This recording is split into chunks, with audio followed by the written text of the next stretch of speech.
I said to Amy, how you doing? And she looked at me and she said, everything's great. And I'm just in a bad mood today. you said something about like you need to take responsibility for how you're feeling or whatever. Why can't you just be in a bad mood? I think there are two parts to it. Number one, I don't like the feeling of being in a bad mood. Let's unpack that. Hey, it's Mel, and welcome to the Mel Robbins podcast.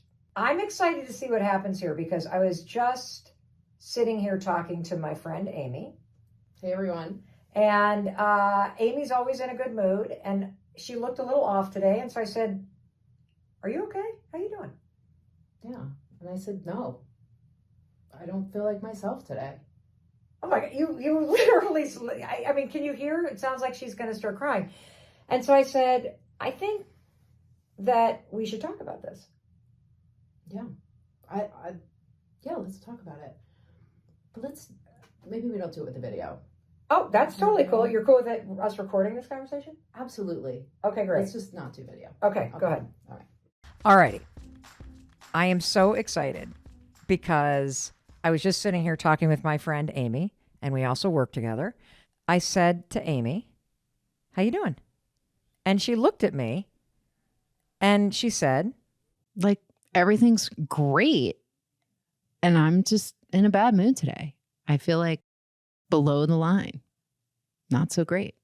what does below the line mean? What does that mean? Below the line is like, it just means that you're in a state of mind where you basically like can't really take responsibility for how you feel almost. Like like it's like a weird thing. Like I wish I could explain it better and maybe I will, but it's kind of like you're just in kind of like blame mode where you're not taking responsibility for your own stuff and you're just kind of like, oh God, my husband, like it's so annoying, like that sort of thing. So you feel like it's like a victim. So is that mode. so when you say that you're because here's what I want you guys to know, because you're going to get to know Amy as you begin listen to more and more podcast episodes. Because she's really screwed up. And no, you are not. Well, I only have friends that are screwed up really and that are working on it. It's a privilege, Mel. Thank you. No, because I don't like perfect people or people who pretend to be. Nobody does. And I also don't like shallow conversations. Right. 100%. And if you go deep with anybody, what you actually hit are the things that people are working on. Right.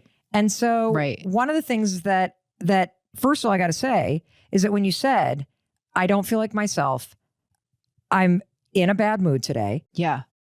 I have never experienced you in a bad mood. I know. I know that sounds bad, but like, I rarely experience myself in a bad mood. So I don't like this feeling. I'm kind of like, maybe you can hear it in my voice. I feel like I'm going to cry a little bit. Like, yeah, you did look like you. Well, you did look at one point. Yeah. Like you had these glassy, light blue, beautiful eyes, but they started getting a little watery. I know. As you said, I'm kind of sad or mad. You said mad, though, I thought you said. Did I say that? Or bad mood. You said bad. These are all words that rhyme. Bad, sad, mad. Well, let's turn this into rad. So here's what I wanted to talk to you about. Yeah.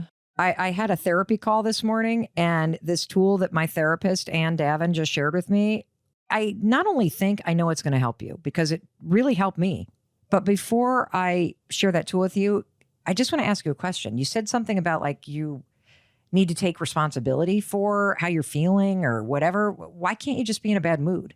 I think there are two parts to it. Number one, I don't like the feeling of being in a bad mood. Let's unpack that. And then number two is I don't know how to be in a bad mood. Like, and just let it go. Like, feel the feelings and just let them go. It's like, I feel kind of like, I don't know, how do I do this? Like, how do I manage myself through this bad mood? Because I'll tell you what, like when you're somebody, when you have this, I don't even know how to say this, but I'll just say it very plainly. Like when you're normally in a good mood and then you're in a bad mood, people notice. Yeah. People ask you like, hey, what's up? And then you kind of feel like, am I the barometer? Like, I'm having a bad day. I just need my time. And then so that external stuff, the people asking you about it, makes you feel kind of like, what is going on? What is happening with me? Did something Yeah. happen or did you just wake up in a bad mood? I just woke up in a bad mood. I blame menopause. No, I'm Good just kidding. call. No, Good call. I wanted to share something with you because then you also said, I'm just trying to hook into like, how do I feel or Yeah. what the hell is happening? Yeah. And I haven't felt like this in a long time. okay, So- that's what I wanted to share with you. Yeah. So I have just spent the last 14 days on the road. Mm-hmm. And normally being on the road is a huge frickin' chafe. And Yeah. the past 14 days has been the exact opposite of that. We went to Montreal and everything was smooth sailing. The speech was great. We had a great dinner when we got there. And then I got a text from my friend Jay Shetty and he's like, hey, Mel, are you in Montreal? And I'm like, yeah, I'm at the Four Seasons. And he's like, I'm here too. He's 6 floors above me. So I go up, we hang out. I then fly to Boston. I see my daughter. I see some friends. I then fly to a family wedding in Montana. I see Chris. We have this incredible time. It was an amazing, like, just imagine a cool Montana wedding. Yeah. And as we're driving up here from New York City, it is the most spectacular fall. Yeah. I have ever seen Mm-hmm. in my entire life in New England. I agree. And I am soaking it in. Not to mention, if we want to make the image perfectly Disney-esque, I have a brand new baby puppy in your lap. in my lap. And I am just soaking it in. And then I get a text and I learn that we have just surpassed 500,000 downloads in 1 week flat on our, like it is, Too much. it is Amy's last 2 to 3 months. Pure perfection. Oh, yeah. Yeah, just Oh, like yeah. actual Yeah. magic. People like Right. just everything. It is like Magic. driving up whatever, 3rd Avenue in New York City or Lexington or whatever, and every light turns yeah. green. Right. And you are just catching it and right. catching And it. you're on your way to a massage appointment. Oh, that would be That- amazing. right? Like it's like Yeah. going to Yeah. end great. Yeah, Yeah. totally. Yeah. So we pull in to the Yeah. house. Yeah. I get out of the car. My husband, Chris, comes out of the house, beautiful house that we've been building. And the man is wearing a red flannel shirt. Yes. He looks very Vermont He handsome. had clogs on. He had like, clogs right? with wool socks on. Wool socks. Yep. Yes. Yep. He was just looking amazing. Yes. The colors are exploding. I see 2 women that I adore, that I love. I see Amy, who you're listening to. I see Jesse. Yeah. It's just perfection. Yes.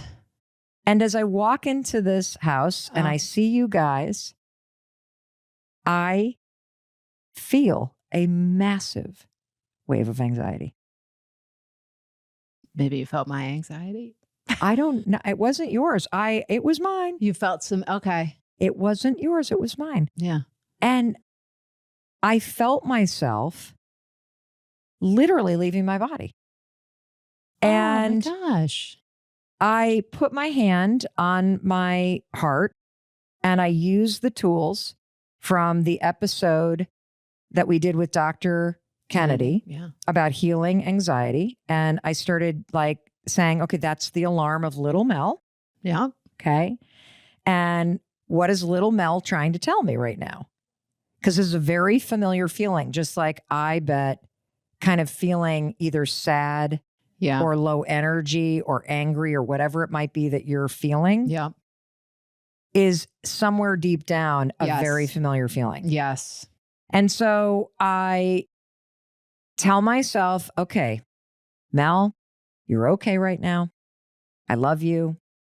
It's okay. You know, I know you all of a sudden feel sad for some reason. And I did. I felt like what I would describe as I felt this heaviness all of a sudden. I felt this sadness. And the second you feel, or for me, what I learned from Dr. Kennedy in that episode is the second that you feel that sort of negative sensation in your body, I could feel myself doing exactly what Dr. Kennedy taught us in episode 4, which is I could feel myself going up into my brain and saying, what's wrong with me? I don't feel like myself. Yeah. Why do I feel like this? And then I start scanning around me and I go, oh, It's because I'm here and our family is texting about this puppy because he's just arrived, and our girls are going, I wish I were there. I wish I were there. And it makes me sad that they can't be here. Yeah. Because they can't drive from LA right now. Yeah. And they've got a job in Boston right now. And I felt this deep sadness. And I'm like, but I don't think that's what it is. So fast forward. And lo and behold, it wasn't a massage appointment that was waiting for me when those green lights on 3rd Avenue kept hitting. I had a therapy call in place. Nice. For today. And so when I get on with my just profoundly gifted therapist, I'm Anne so glad Devin. you go to therapy. Oh my God, It's Anne great. Devin, you are my saving grace. I love this woman. Mine too, Anne. You didn't know this. But it's a 2-for-1. When you talk to Mel, I get the goods too. I always unpack my therapy sessions with you or with Chris. Really good. Yeah. She's unbelievable. Unbelievable. So I say to her, I explain this whole delicious Disney scene. Just like your life has been this Disney-esque thing for the last 2 months, right? Of everything is working. Yeah. Even in the ups and downs, it's working, right? It's like, yeah. And I say to her, after describing these past 14 amazing days, she had me close my eyes and she asked me where in my body was I feeling this thing. Mm. And I said it was, for me, it was almost like a brass corset that you would expect somebody to wear on House of Dragons around my lower ribs. Yeah. Where do you feel like the heaviness and the sadness? Like the upper chest, like maybe even into the neck, the tight, like the back of my neck, like the tightness there. So she told me to close my eyes once I had that kind of, what is it made of? What is the shape? And now and what is your thing made of? Like when you feel that sadness? It's kind of like an oil slick. Whoa. Really? It's viscous like that? It is. It's thickish and viscous. Wow. Yeah. Wow. So she told me to kind of imagine that thing floating away from my body so I could see it in space. Yeah. And then she told me, I want you to imagine, for me, it was this copper, like corset thing. I want you to imagine that it's now taking the shape of you at a younger age. Do you have an age in mind? I am always 8. Okay. It's always my age. So yes. Okay. I had one too. It was high school. Oh. Okay. And then all of a sudden, and I had a very specific memory of me in high school. And the memory is one of the worst things that ever happened to me. Yeah. I'm almost embarrassed to tell you that. Oh gosh. And don't be. Well, what was it? Senior year of high school, our English teacher decided it'd be really awesome if we read Dante's Inferno? Inferno, right? And then as a wonderful exercise of learning how to write in that cantos or whatever the heck it's called, that we would each be, did you hear this assignment? Sounds dorky right away, but yeah. We had to write one in that cantos, format poem thing, sending someone else in the class to hell. Wow. And then what the fuck kind of high school? Public high school. And then that teacher left immediately after that year was done. And then it gets worse. After turning it in. Yeah. What? You read them out loud. Oh, of course. God damn it. The first 6 or 7 were about me. No. Yes. And if I'm being honest, I was an asshole in high school. Like I was a complete insecure, anxiety-ridden, pretentious, condescending, insecure. I had not processed a single bit of my trauma. I had not even remembered that I had been molested. Like that's how miserable I was and how raging the anxiety was. I don't blame everybody. I would have picked Mel Robbins, Mel Schneeberger. But Mel Schneeberger, insecure in that seat. You must have dealt with that in the most horrific way. Like you couldn't process that. I sat there, Amy, and said, I'm not going to cry. I'm not going to cry. I'm not going to cry. I'm not going to cry. I'm not going to try. And then what happened? I could feel the tears coming, and I got up and left the classroom and left the school and did not go back to school for a couple of days. That is unbelievable. Yeah. And on one hand, I go, well, you fucking deserved it because you were a complete bitch. Seriously. Mm-hmm. And on the other hand, I knew how much I was struggling. I knew how much I hated myself. Yeah. I knew how insecure I was. And so that was the memory that came to mind, because I immediately felt that pain of sitting there in that moment and my rib cage tightening, like the armor going up. Yeah. And so I then said, but wait a minute. Here's what I'm realizing.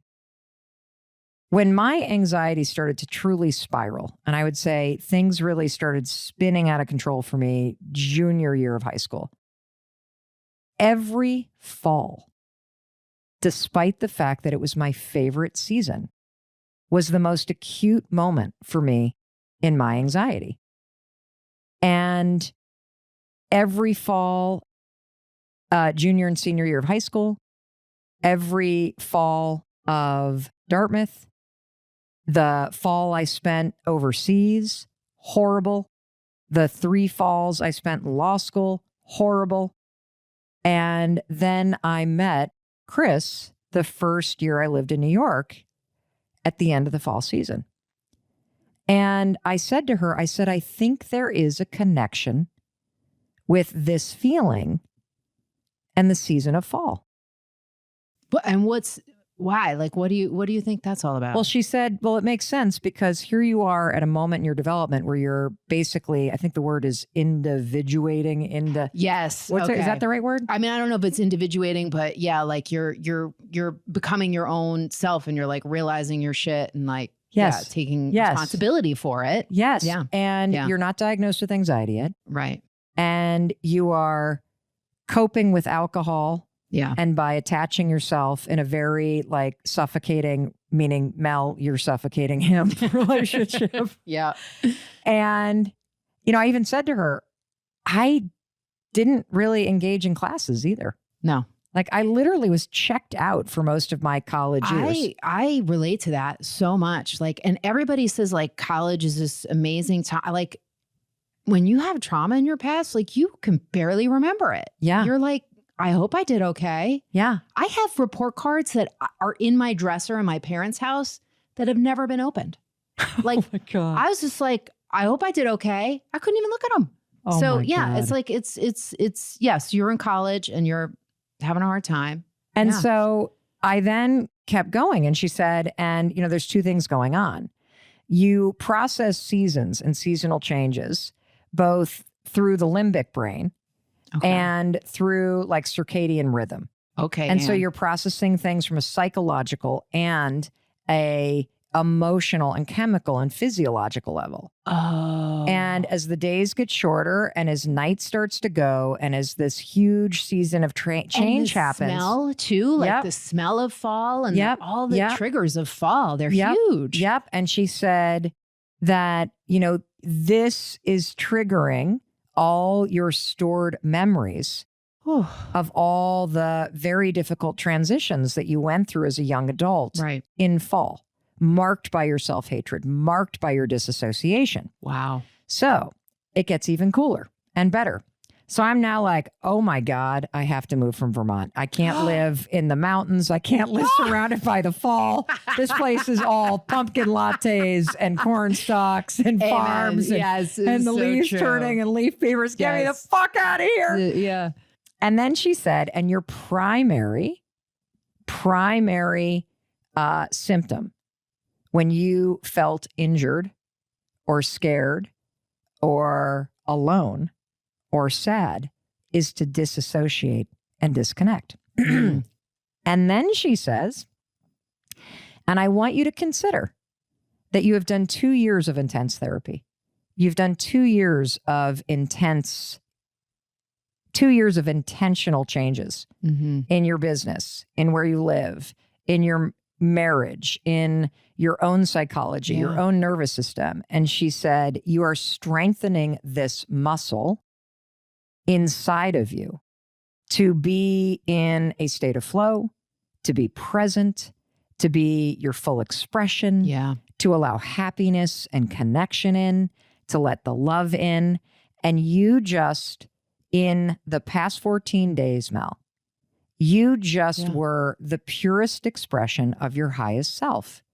And you have figured out through what you do, whether it's talking to people that you bump into that are fans, that are impacted by your work, as you're eating dinner or you're walking down the street, that is a pure expression of the light inside you. If you're standing on a stage, if you're seeing friends who are magically, like Jay was, 6 stories above, if you're allowing people to celebrate you, if you're creating, because I said to her, I have never felt more creatively energized. She said, of course not, because you're letting love in, and because you are letting people in, and because you are working so hard on your own healing, you're able to receive. But let me tell you, and this is where she flipped it on me. Oh, God. And where I think that there is a connection for you. Yeah. This is where Anne flipped the pancake and I wasn't ready yet. There are those pieces that get left on the pan. Yes. She goes, you have not done that work yet completely in your private life. So when you're with friends, when you're creating something, when you're out and about and in the world, and you are channeling all of who you are into service and making a difference through the work that you do and how you show up for other people.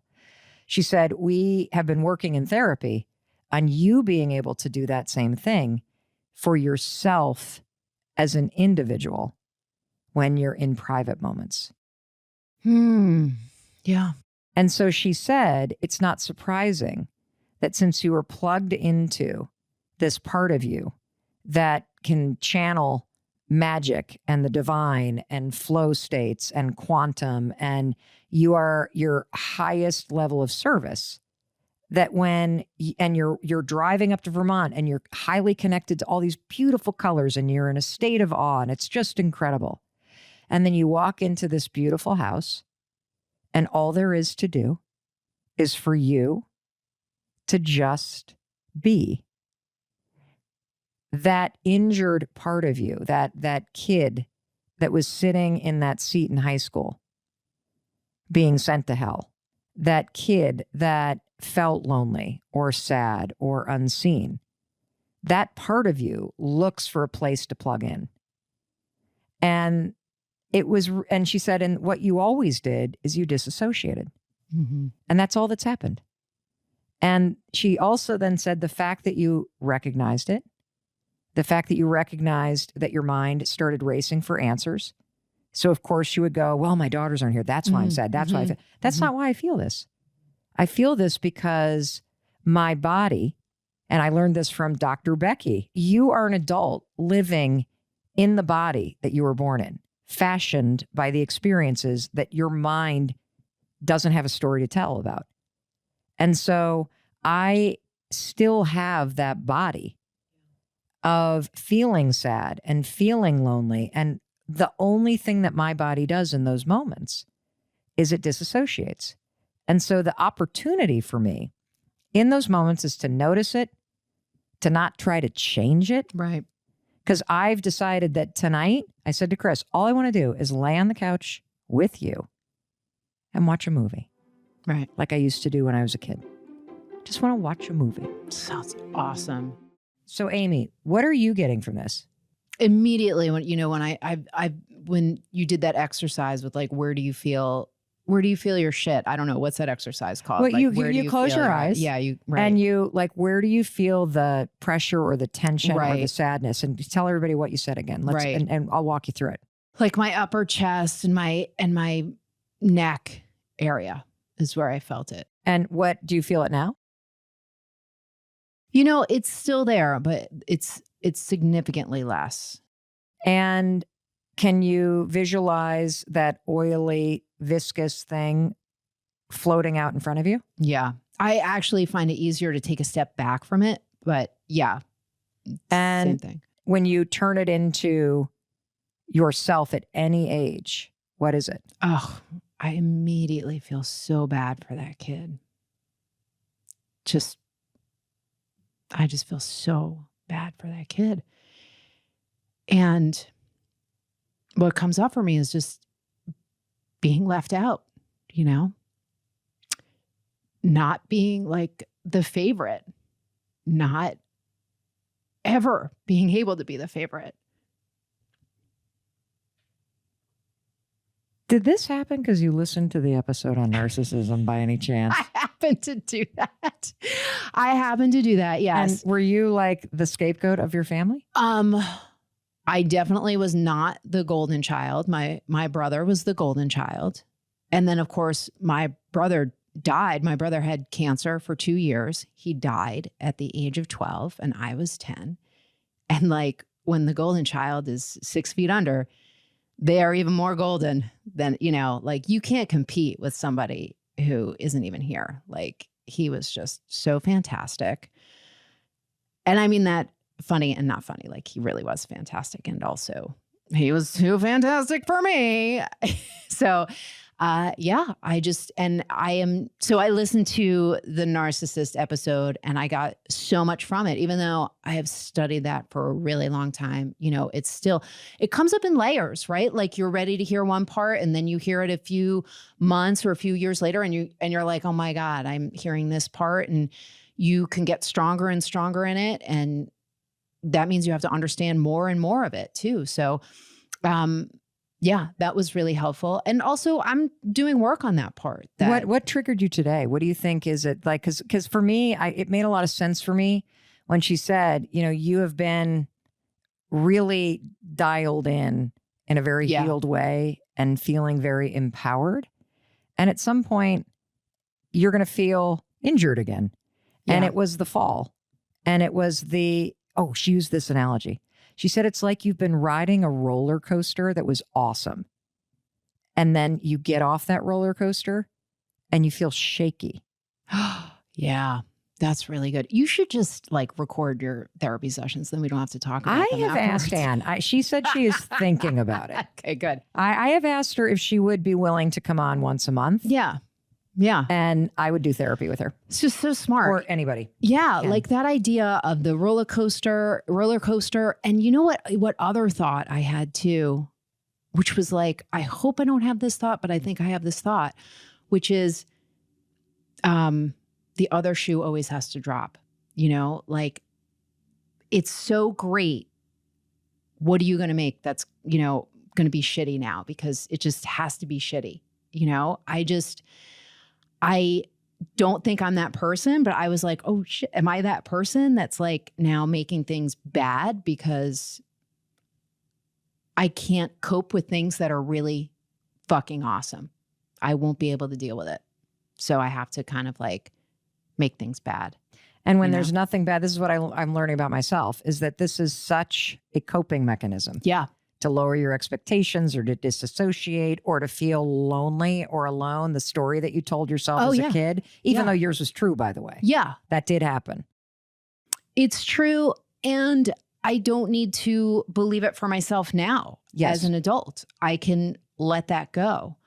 But I think there's a lot of emotion in letting that go, and just allowing that to come up is important and painful sometimes. It's painful, you know? It is. And the more that I'm aware of sort of these moments where I disassociate or the injured part of me appears from childhood, my natural instinct is to be like, let's just have a drink. Yeah. Or let's just laugh this away. Or let's just ignore this sensation and get busy. Of course. And I'm trying so hard to get curious instead. Yeah. To go, oh, there it is. Don't start making up a story.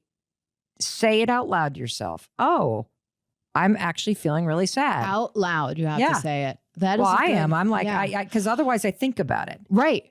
And we know the thinking is not what we need to be doing right now. Yep. In those moments. Definitely not. And then I turned to Chris. I was going to say, I hope you have I hope you do. Yeah. So what do you say to Chris? Well, first I put my hand on my heart because I know now from Dr. Kennedy, Russell Kennedy, on the Heal Your Anxiety stuff, that you have to first reassure yourself. You have to give yourself love in that moment. Yeah. You have to affirm your okayness. You got to let your own love in. Yeah. And so I did that, and it definitely quieted the alarm, but I really wanted more because I don't like to feel this way. I know. And so I just asked Chris if he would give me a hug. And I said to him, I feel anxious. I don't know why. Yeah. I don't know. I don't want to feel this way. And so I just, hugged him in that great soft red flannel shirt. Yeah. Right. Faraday, if you ever want to sponsor this podcast, let me know, because my husband and son live in the legend plaid shirts. Great hugging shirts, by the way. And it was a nice long hug. Yeah. And it didn't, it let the alarm go away, but I still felt that sort of out of body experience. Yeah. And it was talking to my therapist, Anne Devin, Mm-hmm. and her going, well, there are two parts of you, and there's two parts of all of us. There's two parts of Amy. There's two parts of you. There's the part of you that is, I'm just going to use the word divine, Mm-hmm. that you have the ability to tap into this flow state. You have magic to offer the world. Yeah. It's those moments where you're lost in laughter or wonder or awe or creativity, Yeah. where things feel effortless, where you feel like connected to something bigger. And I am working my ass off to figure out how to stay in that space more Yeah. and not spend so much time in the other part of us, which is the injured part, the Mm. part of us from childhood that had to cope with whatever was happening to you as a young kid. Yeah. Most of which I'm learning more and more as we interview experts on this podcast and talk to people about their lived experiences that happened to you before you were even 5, which means the only story you have about it is the story adults have told you about it. Right. If you even have a story about it, but your body has a memory of it. Yeah. And so these deep emotions like the sadness that you're feeling or Mhm. feeling off Mm-hmm. or not feeling like yourself, Mm-hmm. I think the more work you do on yourself, the more anytime you don't feel like yourself is ding, ding, ding, ding, ding. Yeah. The injured you. You're Yeah. drifting into the injured you. Yeah. Like, Right. just sit with it. Yeah. Because they want you there and they Mhm. need you there. And that's where you need to be. And you and I are both like, I don't want to be here. Oh, I hate it. It's not fun. I'm like, can this bitch just go back to Right. elementary school? Because I am so over this Can feeling. you get an au pair for your injured self and just have somebody else take care of it? Because, like, I don't want to do it. Like, it is painful, you know? Well, the other thing that Anne said to me that was so interesting, and I'm sure people have said this to me a million times before, but today I got it. Oh, I love that. You Tell ready? me. Yeah, because I'll probably get it too now, I hope. She said that injured part of you is so familiar with whatever it was that you did as a kid Yeah. to protect yourself from getting hurt. And an example of that would be, if your parents were not that affectionate to begin with, you would start to learn, why on earth would I put myself out there? Yeah. I'll just pull back, Right. because not expecting it, not asking for it is a Yeah. way to protect myself. It's better than being from, rejected. Yeah, from the rejection that I Yeah. feel. Yeah. Or staying quiet Yep. so that you don't get in the middle of the fight, or keeping the peace, or all the things that you did to gain the approval and love and the okayness that we all needed as kids, right? That the injured part of you is so used to, for me, it is leaving my body Mhm. and then getting stuck in my head, thinking all kinds of terrible things. Right. For you, what is it? Shame and sadness. Mm-hmm. What she said to me was this. She said, that injured part of you, whenever you feel the normal emotion of shame and sadness, right? Yeah. It is so used to reaching for the thing you did as a kid, Yeah. which was for me, leave my body and go up in my head and start to worry. Right. And given the fact that I am in the season of the Mac Daddy unbelievable transition that involves not only the color, but the weather. And very soon we're going to have my least favorite day of the year, which is the day we turn the clocks back. Oh, Lord. And it becomes dark at 3:00 in the afternoon. And I start to feel like winter is coming and it's Game of Thrones final episode. Oh, my God, Mel. Cue the seasonal depression light ads. Oh, and Lord. I just, no wonder. Yeah. I'm reaching for the but I now have tools Yeah. to not be scared of it and to be able to go, oh, that's that part of me that I call, the injured self. So what does Anne say? Like, is she like, we have to break this habit? No, she said, she's literally like, nobody can ever live. Unfortunately, there's a lot of us that live in the injured self all day long. Yeah. I did for decades. Right. When you start to become aware and you start to work on your own healing. Yeah, the pain body. That's what Eckhart Tolle calls the pain body. You're just constantly like in your own pain all day long. Like you're creating your own misery. Yeah. Campaign of misery. Yeah. Campaign of misery. Okay. Yeah. Go ahead. And I'm working on living more and more in the other place, which is getting out of my head. Okay. And not reacting with such intensity to the feelings of my body. Right. And forcing myself when those moments happen to notice the feeling, to say something about it, to reach for a hug, to give myself a hug and the reassurance, to remind myself that the feeling will pass. And according to research, if you don't resist it or grip, it passes typically in about 90 seconds. Yeah. Thank God. Yeah. But knowing that there's two parts of me, the old little me that did the best that she could, that is the injured part. Right. And the adult me that is seeking a different experience from life. I want to own what I experience. I want to be in charge of it. I want to feel more of those moments of being in the flow and being connected to the divine and being present in the moment and being out of my freaking head and in my work or in my family or in the beauty that is Southern Vermont or, being like I was in that state as we pulled in and I saw you two up here and I'm waving from the car sunroof like, oh my God, they're my friends. I'm so excited to see my friends. And then we get out and I'm like, oh my God. Right. It fell apart. It's just because I'm in the middle of a big transition. Yeah. I'm moving from this 14-day amazing high on a roller coaster that was incredible. Yeah.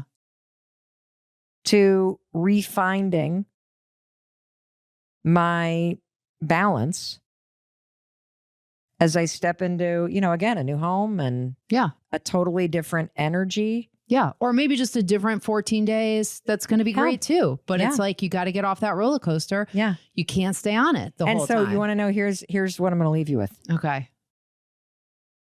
The injured self is that shaky feeling. Anne calls it the rattle. Oh God. Yeah. That's still there from childhood, will probably always be there from childhood. Going, hey, remember me? There's still a part of me that's sad. There's still a part of me that's scared. And it's that period of time after you get off the roller coaster that's divine, where you feel shaky until you find your footing again. And that's all that it is. And so the good news for both of us is that you've been flying for 2 months. Yeah. And when you say, I don't feel like myself, what's fucking awesome is you now have an experience of yourself as being a half bee, golden child. Yeah. Because you are on this team. Right. That's how we all see you. Yeah, like, no, everybody. Favorite. No, I appreciate that now. Literally, like from front to back on this conversation, now I feel like, oh, I can just appreciate how I feel. Oh, I was just in a bad mood. Like I feel it. I don't know exactly how to say it. I feel better and I feel like I can handle the bad mood a little bit more. Maybe it's the oil slick that's left. You know, whatever, or maybe it's just kind of talking it out or hearing how you're dealing with it. I do feel better, and I can appreciate like the low part of the roller coaster and how, you know, and then you just kind of go back up again. But sometimes when you're at that low, you're looking around for like, did this thing stop? Like, am I ever going to go back up again? Like, this is hard. I don't want to be here, you know?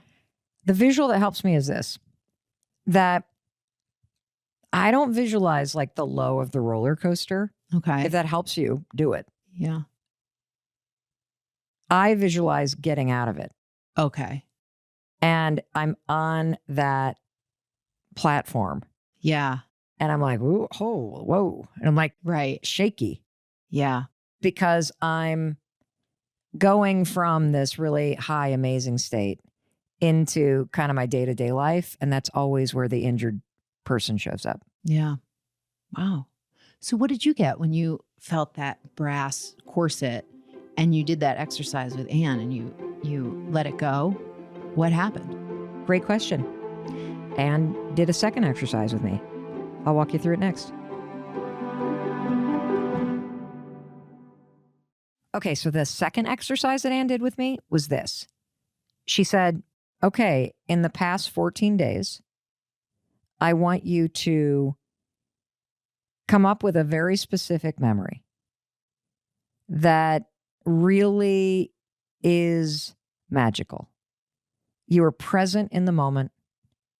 You felt connected. You were happy. And like, just describe a moment like that.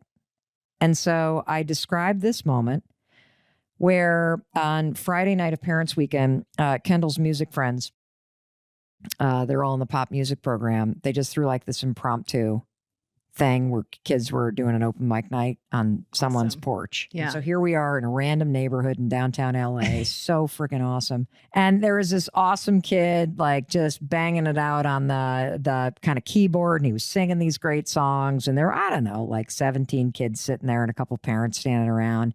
And all of a sudden Kendall rolls up with her music friends as this awesome kid's playing. And she's got her guitar. And the other guy's got like a drum like thing, and another one's got a keyboard, and somebody else has another guitar. And they were like the big kids coming in. And I like, this is just my vibe, right? Yeah, and so like as a parent, like, and you got to understand, she's been in this music program for 4 years. And because of COVID, I've been able to see her perform live once. That's it. And so she has been in this program for 4 years, working with these Grammy award-winning artists, the greats of the greats, getting all of this training, music industry stuff. It's just been unbelievable. I've not seen what's going on. So you're about live to see it go down. And this is just like a casual thing on somebody's front porch, right? Yeah, right. Peeling paint on the front porch. Oh, like yeah. the And whole bricks thing. falling off and like, you know, kind of a window up top with duct tape holding it together. Oh, God. And she gets on that porch. And first things first, she pulls out a guitar. And I'm like, oh my God, she's playing guitar in public. Who is this child? And she starts playing a cover of Ariana Grande. Tell me, we'll play a little bit in this thing. It is like a freaking angel is singing. And as she was taking the porch, you know, and they're setting up stuff, all about like 25 other people's rolling in. And they're like, hey, I hear Kendall singing. Oh my gosh. So all of a sudden, like all these people start showing up. Oh my gosh. That's so cool. And as she starts to sing, all these phones go up. Oh my gosh. And there is this full moon rising above Mel. the teeny little, you know, rundown college student house next door. Right. And her voice was so insane. She was so in her element. I just, to witness somebody in a state like that, like just given their gift, completely connected to the divine that I think is inside all of us. So I just stood like I was just so in awe of who she's become and that experience of watching her share this gift and watching the result of years and years and years of work, not only on singing and music, but also on her confidence and, you know, figuring out who she is. Yeah. And so Anne said, great, close your eyes. Where is that in your body? And so I told her it was kind of like between my belly button and my the hell's it called? Pelvis. Mm-hmm. And she said, great, I want you to feel the full moon on you. I want you to hear your daughter's incredible voice. Tell me something I need to know, and take my breath and never let it go. If you just let me invade your space, I'll take the pleasure, take away the pain. And as she told me to do that, and I realized the song I'm visualizing is If You Want to Keep Me, You Got to Love Me Harder, which is now I'm realizing a message that if you want to keep yourself in that divine state, you got to love yourself a little harder. And so for you in the last 2 months, like, so yeah, I was doing that as you were saying that about Kendall. I lately have wanted to have what like they call peak experiences with my kids. Oh, I love that. I think we've talked about this before, like where I just really want to experience like awe, like pure awe and joy and just being in the moment with my kids, you know, like, and I'm saying like once a month, you know, like that's it. Like, let's just start there. So I had this really incredible time with my youngest daughter, Jane, this weekend. We were so in the moment. You know what we were doing? what were you doing? Errands.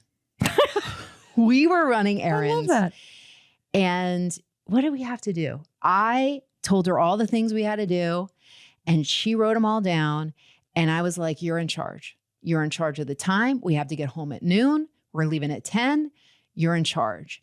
Just tell me what we need to do. I know the thing. I know what to do when we get to the store, but you tell me what to do. How about we like play that game? She loves playing games. And we used to do this when she was little, but like, I don't know, it just kind of came up. We went to the paint store. We went to TJ Maxx, of course. We went to Price Chopper. We went to, where else did we go? Like the bookstore and the jewelry store and pick up this and do that. And Mom, you have 2 minutes and Dad's going to be waiting for us. Do you want me to call Dad? We're going to be a little late if you keep talking to this lady. Da, da, da. Does she want a job? I know. She was so good. And I looked at her after the last stop and I said, I'm having a lot of fun right now. And she was like, I am too. This is so much fun. Like we used to do this when she was in nursery school and her 2 older sisters were out. And she's like, Mom, this is just like so much fun. And she said, but we're just doing errands. And I was like, you know what? It's allowed. I was like, Jane, just like humor me. Would you call this a peak experience with me?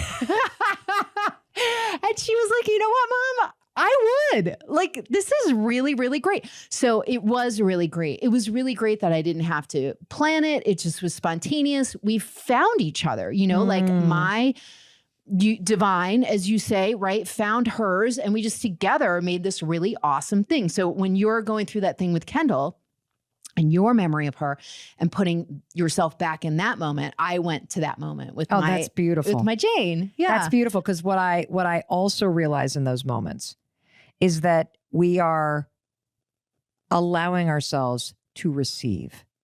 Oh, yeah. There is that reciprocal nature of you're giving love and you're giving positive energy and you are open and receiving it back. And it is pure flow. Yes. It is literally a peak state, a state of flow, because it wasn't hard for Jane to be Jane and it wasn't hard for me to be me.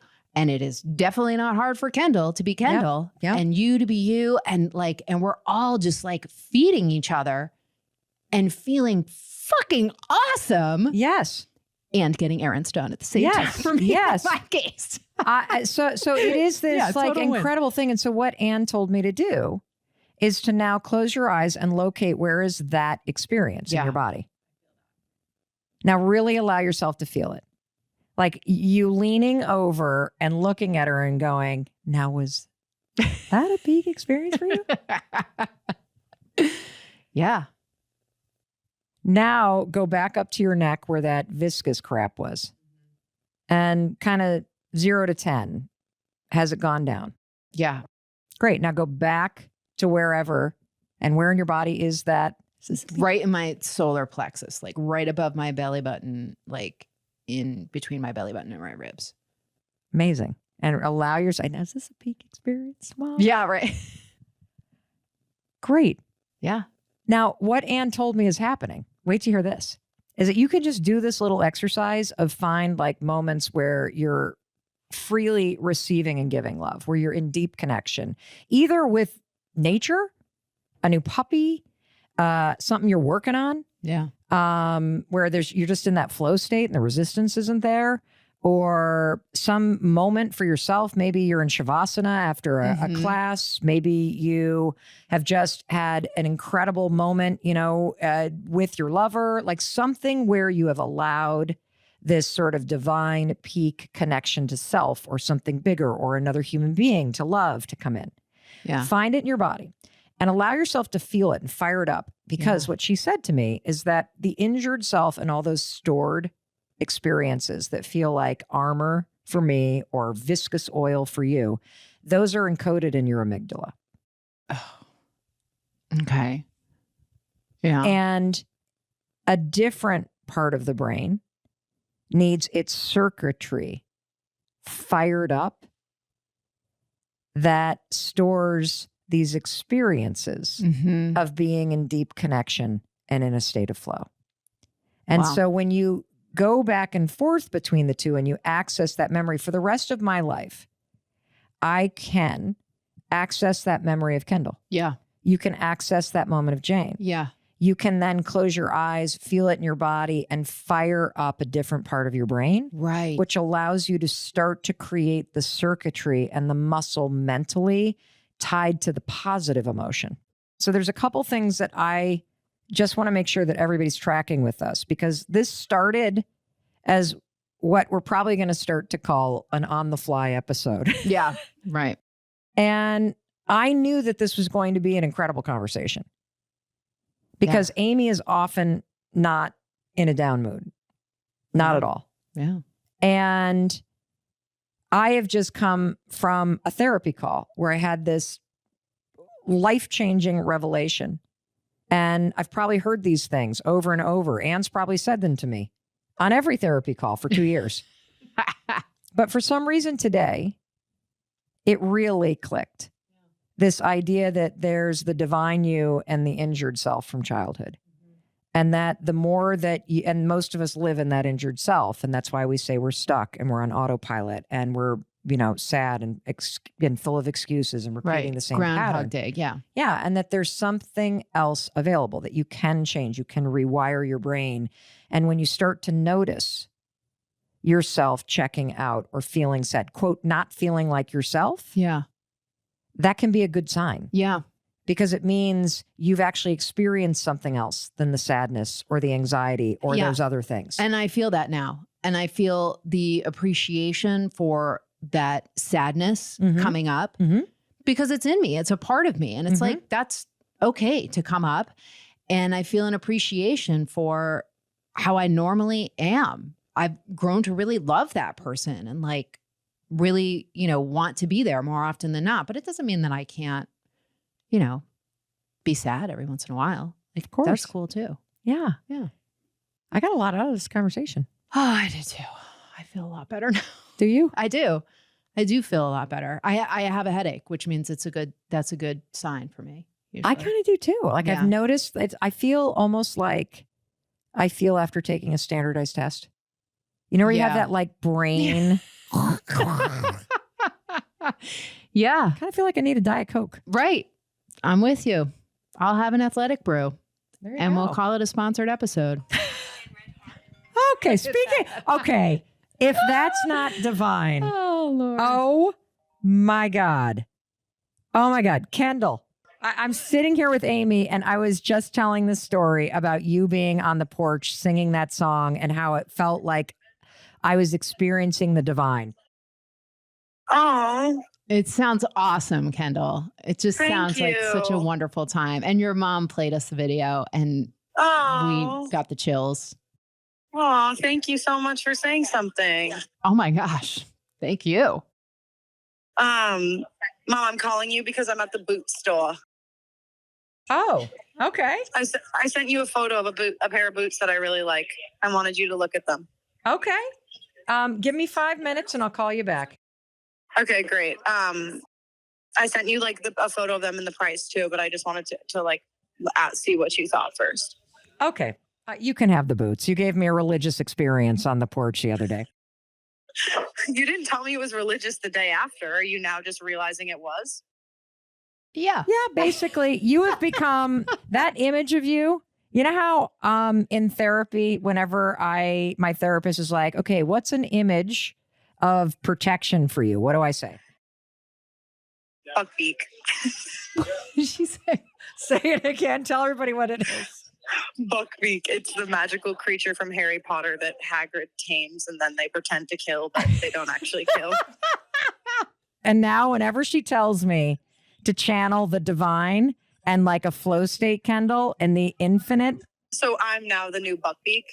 No, Buckbeak is for protection. You can't protect me. That's not going to happen. I was gonna say that's a little. yeah. I mean, you're good at guitar and singing. Yeah, you but can sing, but not. let's be honest. I'm no Buckbeak. Yeah. But I am going to experience that. I'm going to come back to that moment all the time. That moment of standing there in that front yard under a full moon, watching people stop their cars and your friends gather and phones go up and you channeling something divine in you, you sharing your gift with the world. Mm-hmm.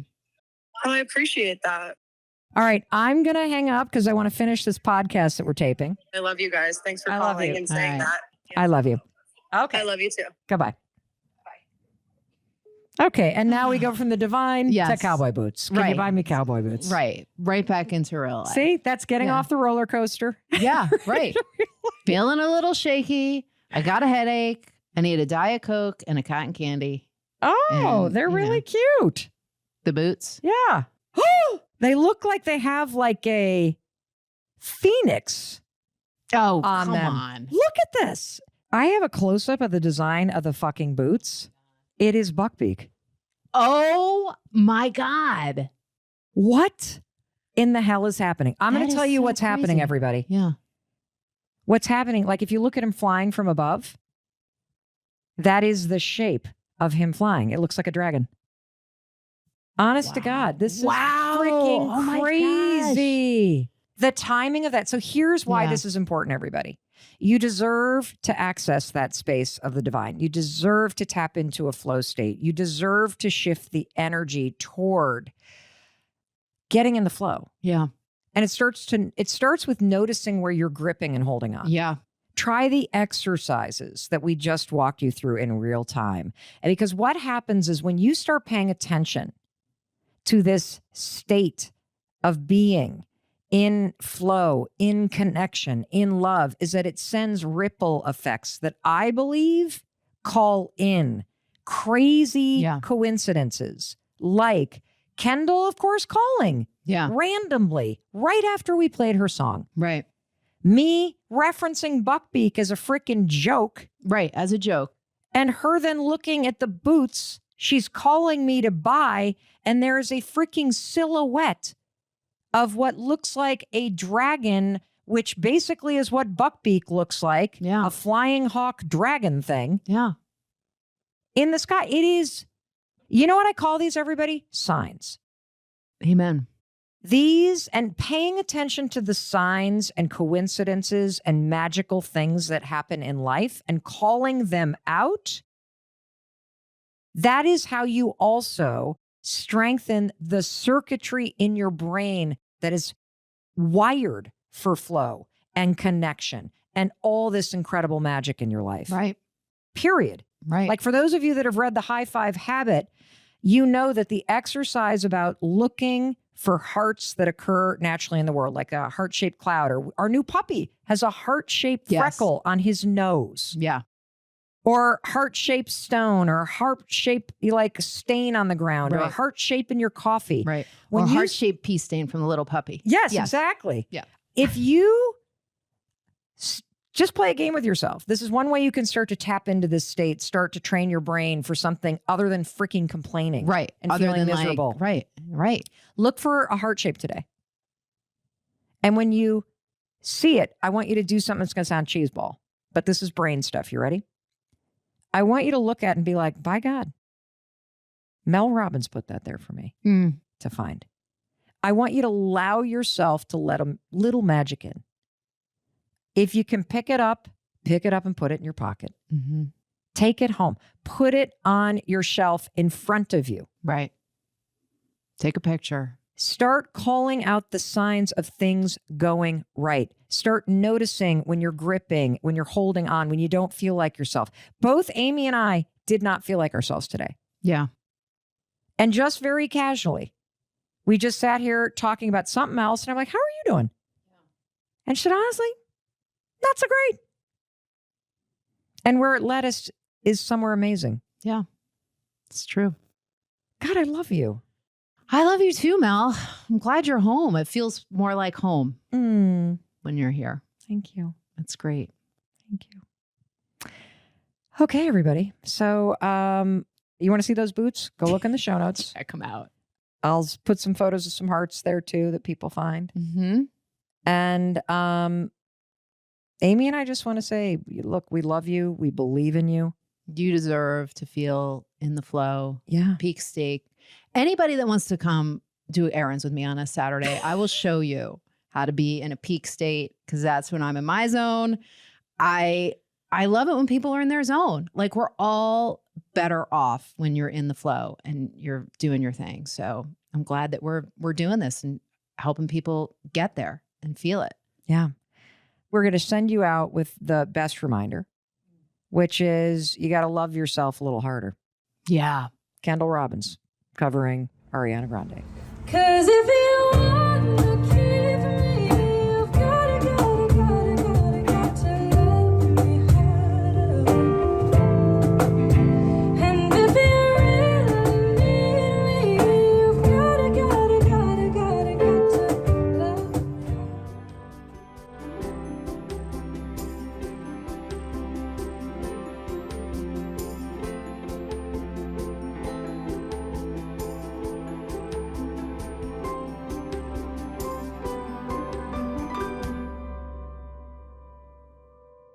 Hey, it's Mel. Thank you so much for being here. If you enjoyed that video, by God, please subscribe, because I don't want you to miss a thing. Thank you so much for being here. We've got so much amazing stuff coming.